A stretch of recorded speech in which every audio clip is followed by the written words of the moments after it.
topics and opinions expressed in the following show are solely those of the host and their guests and not those of W4CY Radio, its employees, or affiliates. We make no recommendations or endorsements for radio show programs, services, or products mentioned on air or on our web.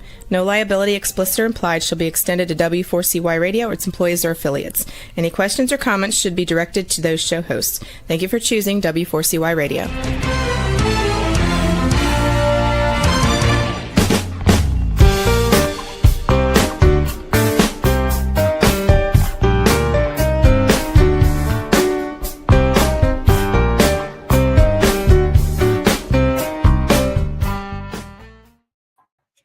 Hello and welcome to the Connected Table Live. We're your hosts, Melanie Young and David Ransom. You're insatiably curious culinary couple. We love to travel the world and take you to the places we visit, the people we meet, the wines we taste, and the foods we eat. Because we want you to eat, drink, explore, and be inspired with us. So follow along at the Connected Table on Instagram. Check out our blog by the same name. And welcome to the show.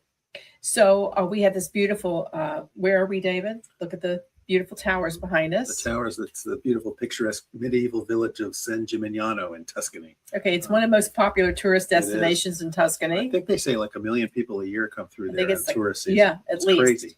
Bus loads every day and the streets are packed. But in the off season, which is when we tend to go, amazing. It's actually beautiful and peaceful. Yeah, it is and a the shops are still open. And it is a year-round destination. Yeah. So it's a walled medieval town, and it's considered one of the most beautiful. And the reason is simple. It is called the Town of Beautiful Towers. It's a UNESCO World Heritage Site since 1990. At one time, San Gimignano had 72 towers, which were testaments to the aristocratic wealth and power of the city, because the families owned towers to protect their wealth. And these towers are very tall. Today, only 14 remain, but you can actually go to the top of them. We did in this trip. We actually went to the top of one this last trip, yeah. It involved stairs and a ladder. So it's not for the faint of heart, but it was great. There's some wonderful historical museums. It's a well-preserved town with many museums, lots of hills, so bring really good walking shoes. It's also, this area is known for saffron and wine, which we're going to talk about. There are many reasons to visit San Gimignano besides its great beauty. We have discovered after numerous visits, it's a terrific dining destination. Yeah, it's got 2 or 3 Michelin starred restaurants. Or Michelin rated, yeah. One is a Michelin star. Yeah. We've been to several. San Martin is one. Conquimes we went to this time, and we loved it. There's dining for everyone. There's also one of Italy's and the world's most famous gelaterias, Gelateria Dondoli. Sergio Dondoli is the affable, delightful owner. I got to sit next to him at dinner. Yeah, we had so much fun with him. He's amazing. And people line up really early. So I think the secret is to go very early or very late after the tour buses leave. And he consistently wins best gelato in Italy. Yeah. At the Italian gelato. But he's also a world champion. Championships, yeah. There's a movie made out by him, Most Happy Fella. He is delightful, and the gelato is great. Now, it's funny because there's a lot of other gelaterias in town that say they're the most famous. We didn't taste it. We keep saying we're going to try, but we keep going back to Dondoli. And then this town and the surrounding region is home to one of the most noble grapes and most renowned white wines of Italy. We're talking about Vernaccia di San Gimignano DOCG. It's so renowned that it is one of the few wine grapes that actually took on the name of the town where it is born. It is a 1,750-year-old heritage. So 750, not 17. I mean, 700, I can't read my notes. 750-year-old heritage dating back to medieval times. It's considered the White Queen of Tuscany. Yeah, and it's a long name, so most people just call it Vernaccia. Right. Yeah. But the official name is Vernaccia di San Gimignano. It's a DOCG wine, so that's the highest quality designation of wines in Italy. It's called the White Queen of Tuscany because it is the only DOCG white wine in Tuscany, and it's surrounded by all the great noble red wines of Tuscany. There are other amazing white wines in Tuscany. We've tasted some terrific Vermentinos, but Vernaccia di San Gimignano is the DOCG, and there's a lot of civic and pride in this area. In fact, there's an annual wine festival that we were able to go to the preview. It's open to the public. It's called Regina Ribelli, so Rebel Queen. And we were there just as it was about to take place. This is a terrific wine for a lot of reasons. If you like a really crisp, mineral-driven wine with some great tropical notes and also some stone fruits, but also that hint of salinity that kind of creates that pop, you're going to love this wine. Yeah, it's an interesting, a lot of that has to do with the soils in the region. Tuscany was under the sea at one point, so there's a lot of seashells in the soil, and you can find examples of fossilized seashell when you go into a lot of the wineries, because as they plant the vineyards and dig up the fields to do so, they've unearthed a lot of the fossilized seashells. So it's it's got a lot of calcium and calcified soil. It's got a lot of iron in the soil. Which lends a lot of minerality to the wines, and also salinity.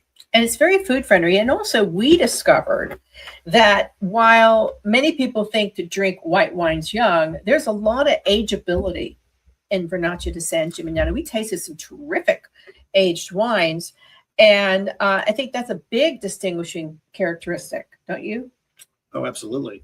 It's interesting. That was one of the big takeaways that I had this year. I've been to San Gimignano maybe 10 times. To taste the wines over the years, and every year I've noticed they just they're learning more about the grape, and modern winemaking is helping with that. But they're also learning how to make wine to age as well. Because when I first started going, which was maybe 15 years ago, they were great when they were young, but they weren't that great when they started to age. And now I see that they are releasing them later because they want them to age, and they've learned how to make them so that they do age. And I think that's a big part of what is in the future is going to make Vernaccia very successful. I thought at this Anteprima, we tasted a lot of new releases. I thought they tasted better than ever. Yeah. I mean, I kept saying, wow, I'm having like an amazing, love affair again with this wine. And I think the sapidity is really terrific. I would highly recommend anyone going to your retailer to ask for Vernaccia and see if you can find it so you can try it for yourself. We spent how many days? 2 days tasting and attending workshops and whatnot in San Gimignano. But then we also went to the countryside and visited 3 producers, which we're going to talk about now, because one of the great things is you can stay in San Gimignano. We stayed at the Hotel Cisterna. It's terrific. There's a few interesting small hotels, but you can also stay in agritourisms that many of the wineries offer in the countryside and have an exceptional experience. Yeah, the area is dotted with small hotels. Some of them maybe up to 50 rooms or so. The La Capucine, which is outside of town, is actually a full-service hotel. But most of the places to stay in the town are small boutique places to stay, like the Cisterna, which is where we stayed. Maybe 10, 15 rooms. That's it at the most. It just depends on what you want in terms of an experience. Well, it helps keep the town feeling medieval as well. Well, I think our advice is, we know you want to do a bus tour from Siena or wherever Florence is nearby, but we highly recommend spending a couple of nights in San Gimignano. There's some terrific museums and art galleries also. Wonderful art. Yeah, really, it's an artist, literary town. And of course, Dante Alighieri is the most famous author of note who has a history tied to San Gimignano. So there's a beautiful gallery to him and some wonderful museums. So I wouldn't rush it. We saw a lot of bus tours come in. They dashed to Dondoli. They got their Dondoli. They walked around. They climbed the tower. They got a pizza, whatever, and they left. And I don't think they got the full San Gimignano experience like we did. No, we don't. We were there 3 nights. Absolutely. Highly recommend it. Yeah. Let's talk about wine, because our trip, the purpose was to go to the Regina Ribelli Anteprima and taste the new releases and several others and meet producers. So let's talk about, and they did, just a footnote, the Consorzio Vernaccia di San Gimignano just did a first-rate job celebrating the Anteprima. They did a grand gala dinner. Italians love gala dinners. It was so exceptional at the end. And every detail was exquisite. Yeah, that's very true. Yeah. And it's interesting.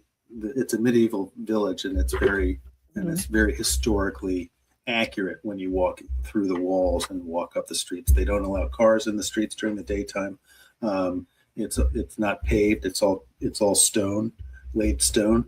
But there's a plaza in the center of town where the roads all meet, the streets all meet, and they actually take over that plaza and build a platform and then seat 150 people for dinner in the middle of the town plaza at night. It was incredible for this Regina Rebelli gala dinner, and it's the second time they've done it, and that's just an absolutely beautiful thing. You're sitting underneath the front of the church and the piazza, and it's just gorgeous. And you're with the producers and the sommeliers come around and dinner under the stars. It's just it's pinch me. Of course, that was for us, the guests. So let's talk about what our friends and visitors to San Gimignano can expect, and also wineries to visit, because we really want you to have a great tourist experience. So we've been a couple of times. So we're going to focus this show first of all on who we visited this year, and if there's time, we'll mention the wineries we visited last year and the year before, or we'll share that show. This was a day, so it was just a day visiting wineries. So one day of Regina Rebelli for us was dedicated to technical tastings. Yes. Where we all sat in a room and we tasted the wines, and we tasted through all the wines that they had. It's like 60 wines. 60 wines. Yeah. And then in the afternoon there were some seminars, etc., that we attended as well. The next day was dedicated to winery visits, which is so valuable. Which is what we did, and they just started this program recently, allowing us to go to wineries. So it makes a big difference. It does make a big difference because we get to see the terroir. Yeah, we get to see the producers in their own space, and they get to show us their wines and talk about their wines.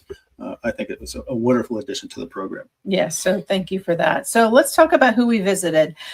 Our first visit was interesting. It was the morning visit. The morning visit always, your palate's really fresh. You kind of just had a little lightweight breakfast, and there will always be amazing food when you go to these tastings. And this was our welcome breakfast. So it was Agricola La Lastra, and actually it was two wineries coming together because we were talking about small and family owned. This winery, La Lastra, was founded in 1984. It's just 7 hectares. It's owned by an agronomist. Her name is Nadia Betti. Her winemaker brother is Christian Betti. Her husband is Renato Spanu, he's head of the consortium this year. Yep. He was slicing the most exquisite prosciutto for us. It was incredible. And she was making really this incredible ricotta spinach crepe. I kept reaching for it. That was just incredible. And they have a small agritourism in near Colli Senesi, Chianti Colli Senesi, where they also grow saffron, because we learned this is a big cash crop here. So just for context, San Gimignano and Vernaccia di San Gimignano, DOCG, is a production within the Chianti region. Yes. And this particular Chianti region is Chianti Colli Senesi. So it's all kind of intertwined together. So a lot of wineries make more than just Vernaccia. They also make Colli Senesi red.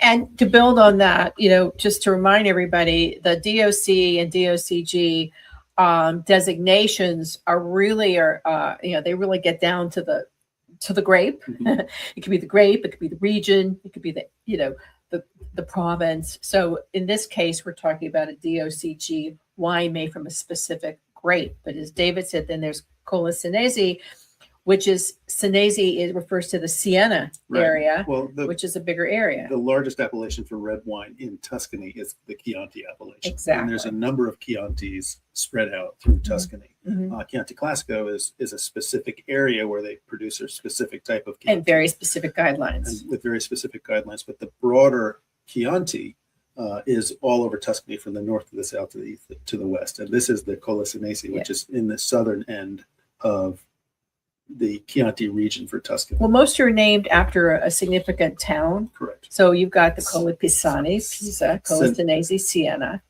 Yeah. And Colli Fiorentini in the Florentine Hills. Right. So that kind of puts it into geographical context. And the list goes on. And the list goes on. Just I think there's like 5 or 6, and the list goes on. So let's talk about Lalastro. I like these wines a lot. Yeah, they were nice. We tasted a few, mainly Vernaccia. The Vernaccia di San Gimignano, we tasted 3. Excuse me. I like the wines. Many are aged in stainless, so you get that more salty. The salt. They kept saying salt, but don't think salt is a negative. It's a positive here. I say salinity, but it adds that a little piquant, not hot, but just a kick that lifts it up. Sometimes people say add a little salt to the sugar and that makes the flavors even better. That's what it does. That salinity makes the flavors pop, the fruit flavors pop. Whenever I drink these wines, I always get pineapple. Oh, absolutely. Absolutely. So think about putting a little salt on a pineapple. Voila. Okay. Then add a little mango sometimes, or another stone fruit or peach. And lemon as well. I get that too. And, the wines have great minerality due to the soils and salinity. And I think that's one of the things that helps them age well too. But when they age, we tasted in 2019 and in 2015. And you have to remember the vintages varied. Some were warmer, some were rainier. So you have to deal with that. As they age and they're barrel aged, you get a little more vanilla toast. More floral characteristics, brioche, but lovely. And for the most part, most producers make 2 types of Vernaccia. They make their what we call normale Vernaccia, which is the normal bottling, but then they also make a Reserva. Yes. And the Reservas oftentimes spend some time in oak barrel. So that helps with the vanilla characters and helps soften the wine a little bit. Are there minimum aging requirements? I don't believe there are. I don't think there are. I mean, this is still the number one rule is to be Vernaccia. Sometimes there's a small amount of a Malvasia or Trebbiano in there, maybe under 5%, but it has to be like 95% the Vernaccia. But I don't think the aging, it's just it's Reserva if it has been aged for a period of time in barrel. Yeah. So case in point with Lalastro, we tasted a 2023, which was their current vintage. Right. We tasted then also a 2018 of the regular Normale, and then we also tasted 2 Reservas. We tasted a 2019 and a 2015.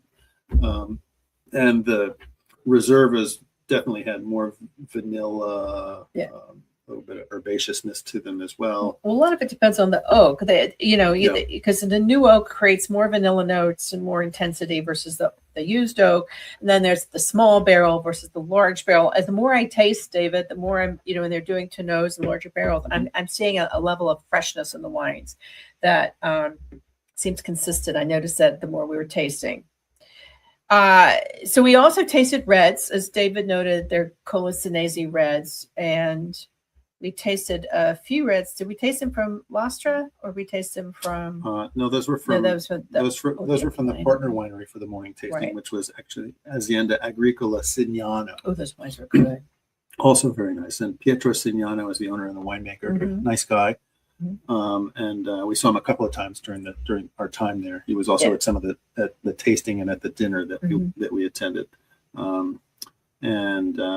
His wines are all single vineyard wines. I think that was very interesting. That's his big hallmark. And he makes both white and red wines. So he makes Vernaccia and Reserva Vernaccia, but he also makes Colasinese reds and then also some IGT Toscana Rossos, which are red wines. I thought his wines were beautiful. Yeah. Very well made. He was an interesting guy. We got the chance throughout this short 3-day excursion to meet a lot of producers at dinners and whatnot. It was really valuable for us. So with him, we tasted a 2023, and we also tasted a 2019. Both of these were single vineyard, as we noted earlier.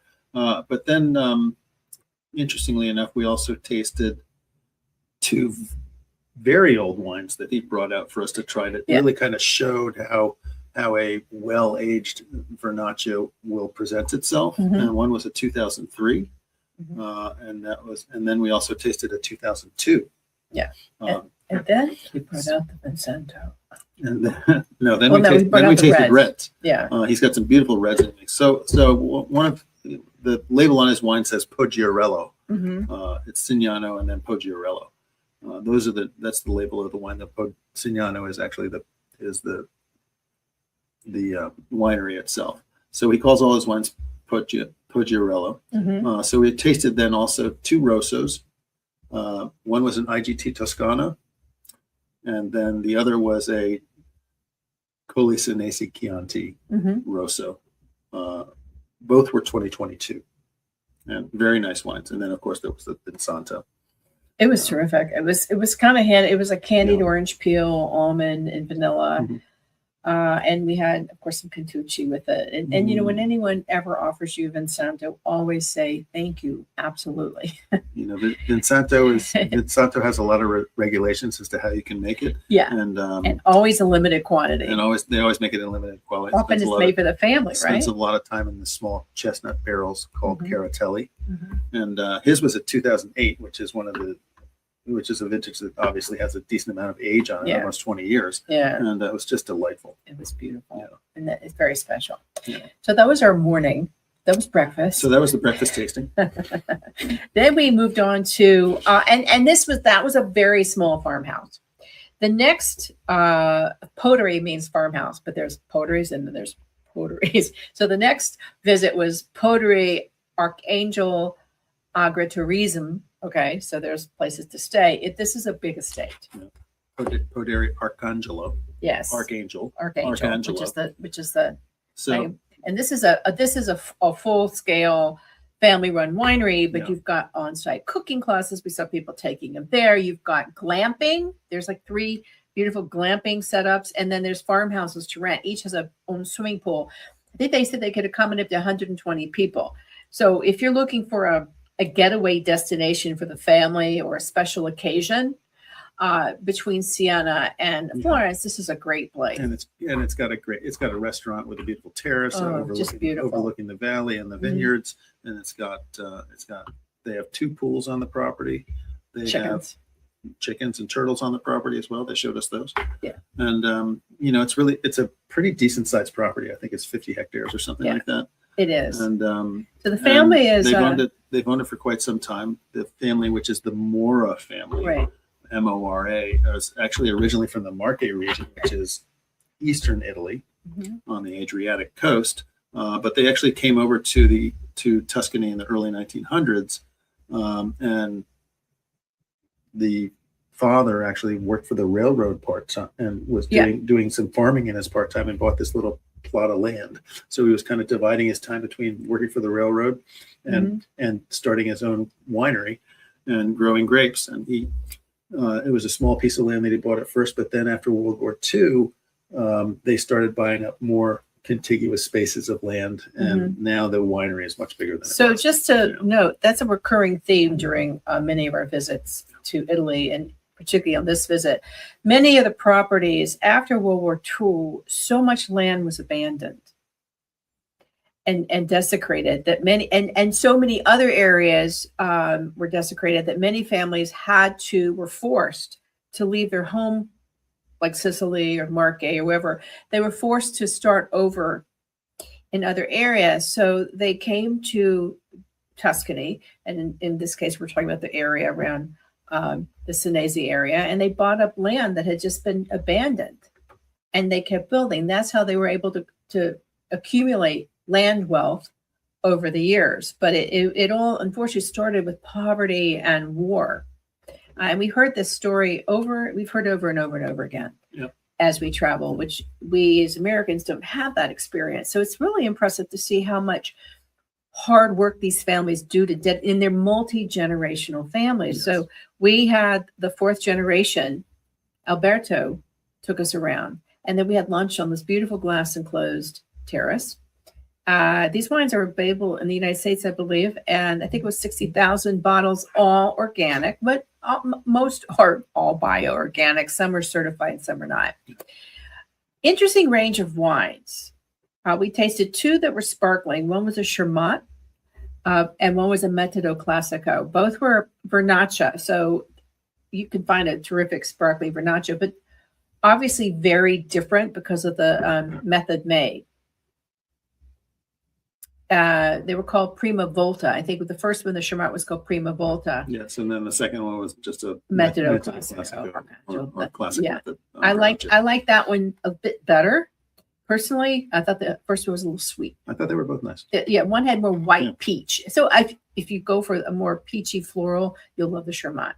Then what was the next wine? We did a couple of, we tasted through a slew of Vernaccias. We tasted a bunch of Vernaccias as well. Yeah. So we did, we tasted a 2025. We tasted two 2025. They're all named for women, Dama and Madame Adore Bianco. So it's interesting. They have one Vernaccia, and we tasted the 2025 version of it, which is called the Madame Adore. It's a little bit of Chardonnay in it. And it's got a tiny amount of Chardonnay in it, and which was interesting because that added a little weight to the wine. A little waxiness. Yeah. Kind of interesting. Yeah.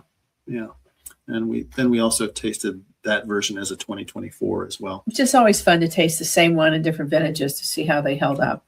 They also make a number of reds as well, because again, we're in Chianti as well. They grow a lot of Sangiovese on the property as well. So we tasted 3 reds actually. It was interesting. The first time we went to this region to do the Anteprima, we were so focused on white wines that when we went to go to one of the wineries, and it was Il Colombaio actually, and he brought out the red wines. We were like, oh, we're going to taste reds too. And they're terrific. Yeah. It's not just a white wine region. It's just known as the white wine region for Vernaccia di San Gimignano, but there's some terrific reds as well. I think that's important to underscore. And I think it's important to let everybody know that Tuscany is red wine country.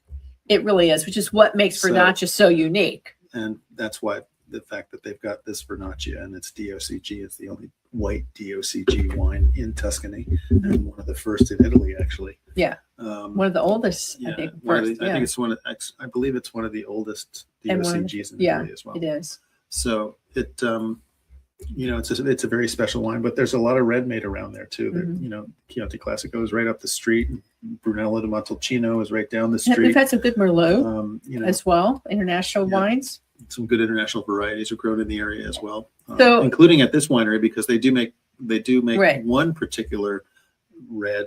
It's an IGT Toscana, so it's not one of the Chianti Colaseneses. It's called Gran Baccano, and that's a blend of Sangiovese and Cabernet. Usually, so just a little point of reference, when it's named IGT, it's not a quality designation. It's a stylistic. They tend to be blends, or they could be 100% Sangiovese in a region where you have to have some blend. Right. So it's just the rules are a little different with IGT. Case in point, Super Tuscans. Exactly. Super Tuscans, as we've talked about before. Yes. Super Tuscans are always IGT because they are made outside the guidelines of the area that they're usually made in. So very important. It's not a quality designation. It's a stylistic designation. Correct. We got it before we go into the next winery. They brought out one of my favorite sweet wines, the Occhio di Pernice 2007. It's a type of Vinsanto made with Sangiovese. So the Vinsantos are normally Trebbiano and Malvasia.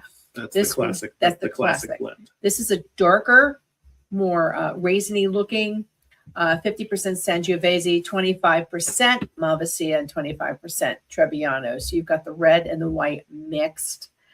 A lot of candied orange peel and honey, a little viscosity to it. Beautiful wine. And they brought a homemade Cantucci to go with it, which I thought was really sweet. So again, if you're offered these wines, these sweeter wines, accept them because they're very hard to come by outside of the area. I really enjoyed the visit to Poderio Cangelo because it's a beautiful property. Yeah. Family owned. I would stay there. And, the mother, Alberto's mother was there as well, and the grandmother was there as well that day too. And the mother was cooking. So the whole family's in on it, and they love what they do. They're expanding year after year. They keep adding a little bit to it, so there's more to do when you get there. And it's a beautiful place. I would definitely stay in those glamping area. It's a beautiful place. Yeah. So and our last visit was equally beautiful, completely different background heritage. You know what I loved when we went up? It's called Fattoria di Fugnano. So Fattoria is a farm. So Poderio is a farmhouse. Fattoria is another farm. Cantina is a winery. Just to learn the different terminologies. It's not a factory, but it's a farm. So Fattoria di Fugnano has an interesting heritage. The family is originally, the Pensabene family, is from Sicily. The father, Andrea Pensabene, was a tomato farmer. They grow a lot of tomatoes in Sicily. They're good too. And he came to Fugnano and acquired land, much like the Moro family. They came after the war and started acquiring abandoned land and start the rebuilding process because everything was devastated. Yeah. And they literally helped rebuild the town. Because the village itself has documents dating back to 1254, and then it was abandoned. And then in 1963, Andrea Pensabeni came and settled and started acquiring land and helping the area's economy by doing this. That also included planting grapes, and he kept acquiring land. And it's a very big estate, but not all of it's dedicated to vines. Yeah, I think it's 200 hectares now. Yeah. So it's a pretty decent size. Yeah, and 23 under vines, so Yeah. 223. So there's a lot of forest on that land as well, and obviously a lot of it. It's basically a small village that they've renovated as well. So there's a little church and chapel on the property, number of outbuildings, etc. And then there's obviously the winery buildings It too. reminded me of the Villa Franciacorta. What happened there? A similar story. Right. So what's interesting is Andrea's son became a very successful lawyer. And it was time to decide which of his children were going to take over the winery. His daughter really wanted it, Laura. She was studying law.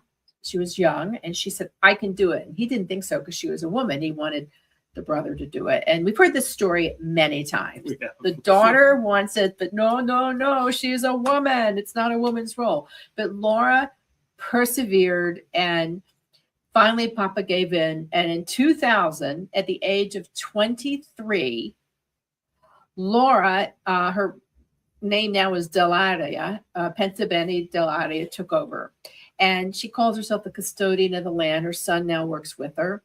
Her ex-husband works with her as well. It's a beautiful thing. What was interesting, David, is when we showed up, it was like a movie. Laura was in the center. Everybody was in white. And they were all wearing overalls. They were all wearing white overalls. And they all just stood there in a line as the welcome group. And it was really impressive. Yeah, it was very well done. Yeah, very well done. And so we toured. One of the young men worked there. Actually, he's from San Diego. We toured the vineyards with her son, and then we went to the beautiful tasting. We saw the chapel, and then we went to their beautiful tasting room and tasted through her incredible wines. And it's a family affair too, because she does have her son working with her. He's an agronomist and helps make the wine. But the winemaker is her ex-husband. Yes, and they get along. We met him briefly. They all live near each other. Yeah.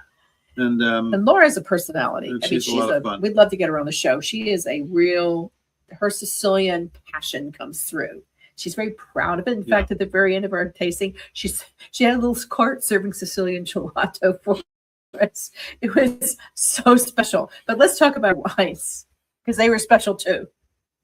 Of course, we had the Bianchi, the Vernaccia di San Gimignano. Yes. Her names are also women themed. There was the Fugnano, which is the entry level, 2025, so the newest release. And then there was the Donna Gina. She has a few under the Donna Gina label. Correct. Which is her Classica, I would think. And this one, the 2024, was 24 hours in maceration, 18 months in still, very spicy, stone fruit, herbs, and that wonderful salinity. So it was interesting. We tasted. We did a comparative tasting of those two wines, which were the Fugnano and the Donna Gina. And the Donna Gina, I think she considers that her Reserva. Yes. So we tasted comparative tastings over vintages. So they're definitely, the Donna G's more unctuous. And the first we tasted was the Fugnano 2025 Vernaccia di San Gimignano. So 12 hours of maceration. Which is just released. If released yet. I'm not sure if it was. However, so of course there wasn't a 2025 Donna Gina to try because that's still aging. Exactly. And we also then tasted two 2024s. Mm-hmm. One was the Fugnano regular, and then there was the Donna Gina 2024, which is out now. And then the third pairing was the Fugnano 2019, fabulous vintage in Tuscany, by the way, for both red and whites. And then the Donna Gina 2019, all Vernaccias. What did you think in terms of the comparison? This is where I was very surprised at how well I find Vernaccia is starting to age now, because people are making it to age. Yeah. And they're making it to release a little bit later so that it has a little bottle time and tank time and bottle time before they put it out the door. And I think that's one of the best things that Vernaccia has going for it these days. It retains its freshness. Yeah. It has this amazing sapidity, a little more spice. I liked the aged wines. I particularly like the Donagina Reservas. Yeah, I it's just delicious. thought they were beautiful. I'd like to have had them for a meal. We also tasted some reds. Yeah. Toscana Rosso, Donagina, 100% Sangiovese. I thought this was a very nice, fun wine to have a pizza. And then Legami, 20, I hope I pronounced it right. This was her Super Tuscan. Yeah. Accent aigu over the A. Accent aigu. Cabernet Sauvignon, 30%, Merlot, 30%. So this is her version of a Super Tuscan. Yeah, this was robust. Cabernet Merlot, Syrah. Yeah. Delightful one. Yeah, steak. Steak. The steak of Fiorentina. Terrific. We loved this wine. It was very beautiful. We hope to get Lauren a show her. Everybody's passion. They're Italian. They're going to show their passion. But knowing she had to fight to get her father's approval, and you can see it. She's fierce. She takes her role, as she said, I'm the custodian of my land. Really amazing. I can't recall if they have an agritourism. I think they may. I can't recall, but it's a beautiful place to visit. But many of the wineries in this area do have rooms to rent. Or last year we went to Il Columbia, another kind of like town that was taken over, and that has a beautiful inn, a chapel. When there's a chapel, it was a town, a restaurant, and a swimming pool. A great place to stay. Also, really nearby, beautiful wines. Yeah, and then also Silvestro last year, when we went to visit them, they're more of a restaurant than a winery. They only make 7,000 bottles a year, but their restaurant is one of the top restaurants in the area. Yeah, Tenuta La Silvestro, and they also have a hotel attached. Yeah, wonderful people. Yeah. I tasted through their wines and it's just down the hill from the village of San Gimignano as well. That's a great place to stay. I mean, in many ways, you have to decide if you want to be in town and have the hills and no car, or if you are driving around Tuscany, you're better off staying at one of these wonderful wineries and getting a lift into town. There's transportation or cabs to get you to as David underscored, there are no cars up to the top of the village. No, they actually close off the village during the day, so you can't get in and out. Yeah. The only way to do that is to walk. So if you're doing a self-drive through Tuscany in this area, we would highly recommend staying at any one of these wonderful agritourisms that we recommended, or Il Cappuccino, David mentioned, just outside of town, and then going to town and spending the day walking around. If you don't have a car, definitely want to stay in town. There's several lovely hotels in town, and it's just walkable. Yeah, and as we mentioned earlier, there's really a number of great restaurants in that town. I think that was probably my biggest surprise when we have visited over the time, that every meal we've had there has been exceptional. I mean, just the caliber is beyond what I expected. Yeah, and it's not your typical trattoria fare. It's inventive. It's well architecturally plated, should we say? I don't know what you want to call that, but there's a lot of thought that goes into the presentation on the dishes as well, and the food's wonderful. Yeah. So we'll be posting a lot of that on our blog, The Connected Table. So we encourage you to subscribe, and we'll be sharing it on our Facebook page and Instagram. Yeah, and there's great shopping in that town as well.